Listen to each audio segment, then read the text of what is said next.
Ce que nous allons voir, c'est une séquence tout juste sortie des laboratoires d'astrophysique qui raconte 15 milliards d'années d'histoire d'une portion d'univers, d'un cube de 500 millions d'années-lumière de côté. Il faut comprendre par là que si on allume une ampoule d'un côté, sa lumière n'arrivera de l'autre que 500 millions d'années plus tard. Mais regardons.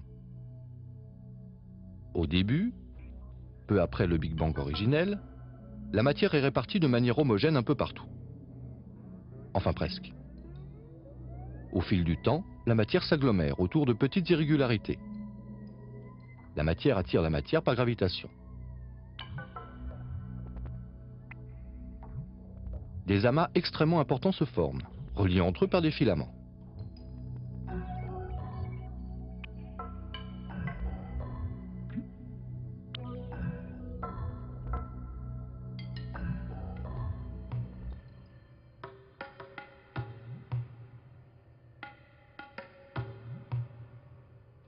Voici l'univers tel qu'on l'imagine aujourd'hui, 15 milliards d'années après le Big Bang.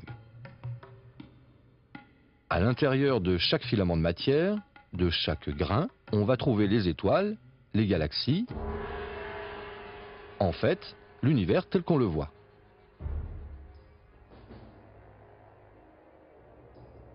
Dans les grains, se sont formés des superamas qui eux-mêmes contiennent des amas de galaxies,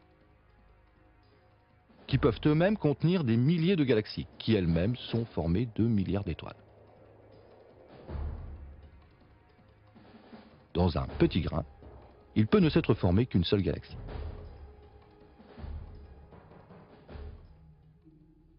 Mais regardons de plus près. Un autre amas nous intéresse particulièrement, c'est le nôtre.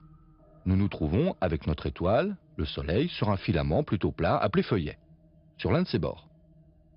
Dans un superamas nommé le superamas local, où l'on trouve l'amas de la Vierge, composé de plusieurs milliers de galaxies, dont quelques-unes particulièrement importantes.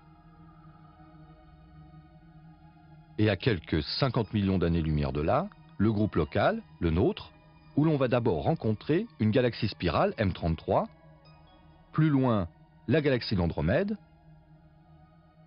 et en allant vers la gauche, les deux nuages de Magellan. En les dépassant, voici notre galaxie, la Voie lactée. Une galaxie spirale qui ressemble à celle-ci. Sur l'un de ses bras, sur un bord, il y a notre étoile, le Soleil, avec ses planètes, et la Terre.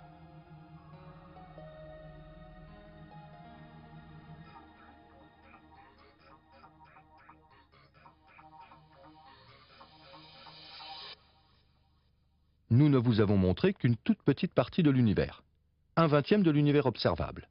Il semble bien qu'il soit infini. Pour le reste, on ne peut rien dire.